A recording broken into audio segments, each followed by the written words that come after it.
Hello everyone, আসসালামু আলাইকুম। Mariya's kitchen থেকে সবাইকে ওয়েলকাম জানিয়ে আজকের পর্বটি শুরু করছি। আমার আজকের পর্বে থাকছে একেবারেই তেল ছাড়া সকাল অথবা বিকেলের জন্য ফুলকো ফুলকো নাস্তার রেসিপি। চলুন তাহলে আর কথা না বাড়িয়ে আপনাদের সাথে তেল ছাড়া এই নাস্তার রেসিপিটা শেয়ার করি। একেবারে তেল ছাড়া এই নাস্তাটা তৈরি করার জন্য প্রথমে আমি পুর তৈরি করে নেব।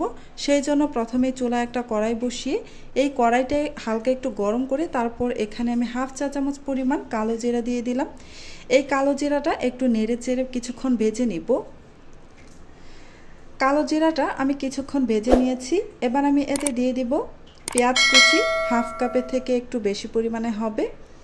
এবার পেঁয়াজটাকে দিয়েও কালো জিরা আর পেঁয়াজ কুচি একসাথে নেড়েচেড়ে ভেজে নেব। চুলার আঁচ মিডিয়াম হিটে রেখে অনবরত নেড়েচেড়ে ভেজে নিতে হবে। অনবরত নাড়তে হবে, যেহেতু এখানে কোনো প্রকার তেল ইউজ করিনি।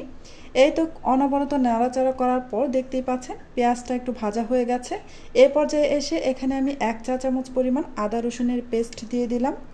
এই আদা রসুনটা দেওয়ার পর একটু পানি ইউজ করতে হবে, কেননা এই আদা রসুন দেওয়ার পর যেহেতু তেল দিইনি সেহেতু এই আদা রসুনটা প্যানের গায়ে আটকে যাচ্ছে, তাই সামান্য একটু পানি দিয়ে দিচ্ছি। পানি দিয়ে এই আদা রসুনটাকে কিছুক্ষণ ভেজে নিব, কাঁচা ফ্লেভারটা চলে যাওয়া পর্যন্ত। এই তো দেখতেই পাচ্ছেন আমি কিছুক্ষণ ভেজে নিয়েছি। এবার আমি গুঁড়া মশলাগুলো অ্যাড করব, সেই জন্য আরও কিছুটা পানি দিয়ে দিচ্ছি।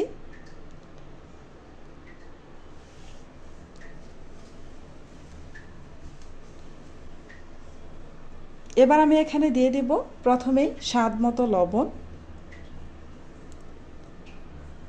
1 চা চামচের 3 ভাগের 1 ভাগ জিরা পেস্ট, আর নিয়েছি 1 চা চামচ মরিচের গুঁড়া, হাফ চা চামচ করে হলুদ ও ধনিয়ার গুঁড়া। হলুদের পরিমাণটা একটু কমিয়ে দিবেন, খুব বেশি দিতে যাবেন না, যেহেতু তেল ছাড়া এই নাস্তার পুরটা তৈরি করছি সেহেতু হলুদের পরিমাণটা কমিয়ে দিবেন। কেননা হলুদ যদি একটু বেশি পরিমাণে দিয়ে দেন তাহলে কিন্তু হলুদের গন্ধ আসবে।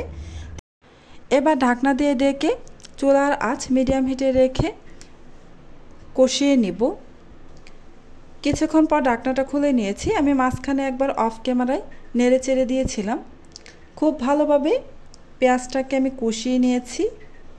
এবারেতে দিয়ে দেব কিউব করে কেটে রাখা আলু।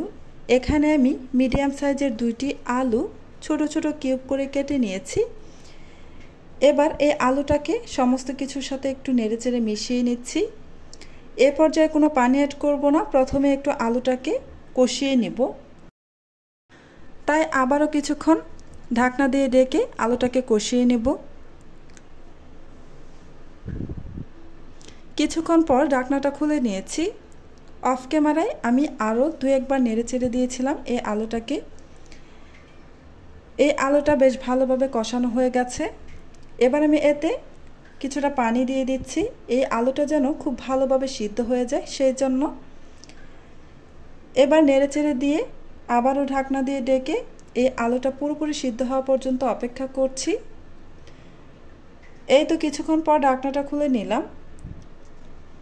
এ পর্যায়ে এসে আমি এখানে 3টি কাঁচামরিচ কুচি দিয়ে দিচ্ছি। ঝাল আপনারা যে যেমনটা খেতে চান তেমনটাই মরিচের পরিমাণটা দিবেন। আপনারা চাইলে কাঁচামরিচটা স্কিপ করতে পারেন। দেখতে পাচ্ছেন পানিটা শুকিয়ে গিয়েছে। এবার কাঁচামরিচটা দেওয়ার পর কিছুক্ষণ নেড়েচেড়ে ভেজে নিব, প্রায় 2 মিনিটের মতো। আলুটা বেশ ভালোভাবে সিদ্ধ হয়ে গেছে।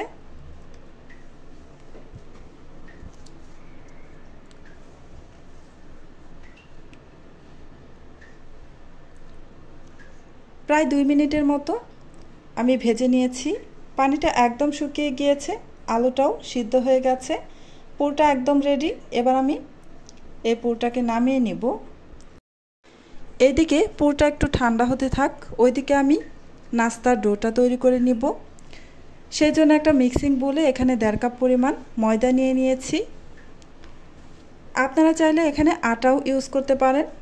এবার স্বাদ মতো লবণ দিয়ে দিলাম, দিয়ে দিচ্ছি বেকিং সোডা হাফ চা চামচ পরিমাণ। এখন খুব ভালোভাবে লবণ আর বেকিং সোডা ময়দার সাথে বেশ ভালোভাবে মিশিয়ে নিলাম। এবার এতে আমি কুসুম গরম পানি দিয়ে ডোটা তৈরি করে নিব। অল্প অল্প পানি দিয়ে ডোটা তৈরি করে নিতে হবে। আর এখানে অবশ্যই কুসুম গরম পানি দিবেন। অল্প অল্প পানি দিয়ে সফট একটা ডো তৈরি করে নিতে হবে। দেখতে পাচ্ছেন আমার সফট একটা ডো তৈরি করে নেওয়া হয়ে গেছে।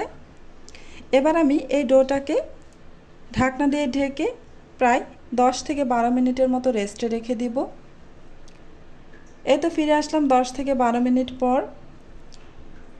এবার আবারও একটু ডোটাকে মথে নিলাম। এখন ছোট ছোট করে একটু লেচি কেটে নিচ্ছি। আপনারা নাস্তার শেপটা যতটা বড় রাখতে চান সেই অনুযায়ী লেচিগুলো কেটে নেবেন। এই তো লেচিগুলো কাটা হয়ে গেছে। এখান থেকে একটা লেচি নিয়ে নিচ্ছি। এবার আমি আপনাদের দেখিয়ে দিব এই নাস্তাটা কীভাবে তৈরি করব। প্রথমে লেচিটা নিয়ে একটু থালার মতো করে নিচ্ছি। দেখতেই পাচ্ছেন গর্তযুক্ত একটা থালার মতো করে নিচ্ছি।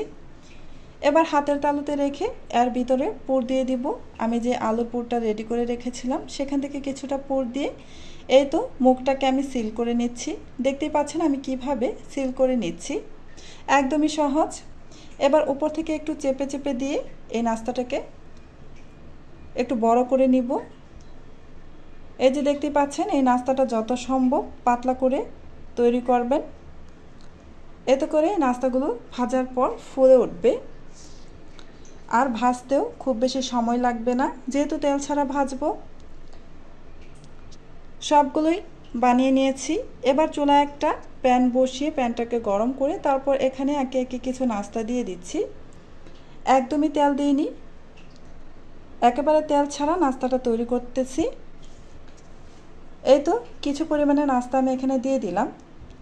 এবার ঢাকনা দিয়ে ডেকে চুলার আঁচ মিডিয়াম হিটে রেখে 1 মিনিটের মতো অপেক্ষা করব। ফিরে আসছি 1 মিনিট পর। এই তো 1 মিনিট পর ঢাকনাটা খুলে নিয়ে নাস্তাগুলো একটু উল্টে দিচ্ছি। আমি হাতের সাহায্যেই উল্টে দিচ্ছি। আপনারা চাইলে কোনো ভাজাকাঠি বা চামচের সাহায্যেও নাস্তাগুলো উল্টে নিতে পারেন। উল্টে নেওয়া হয়ে গেছে। আবার আমি ঢাকনা দিয়ে আরও 1 মিনিটের মতো অপেক্ষা করব। এই তো ফিরে আসলাম আরও 1 মিনিট পর। আবার একটু নাস্তাটা উল্টে দিচ্ছি। এই নাস্তাটা ভাজতে খুব বেশি সময় লাগে না, খুব তাড়াতাড়ি এই নাস্তাটা ভাজা হয়ে যায়, যেহেতু আমি পাতলা পাতলা করে তৈরি করেছি। সেম প্রসেসে আমি বাকি নাস্তাগুলোকেও ভেজে নেব। আজকের মতো এখানেই বিদায় নিচ্ছি। আল্লাহ হাফেজ।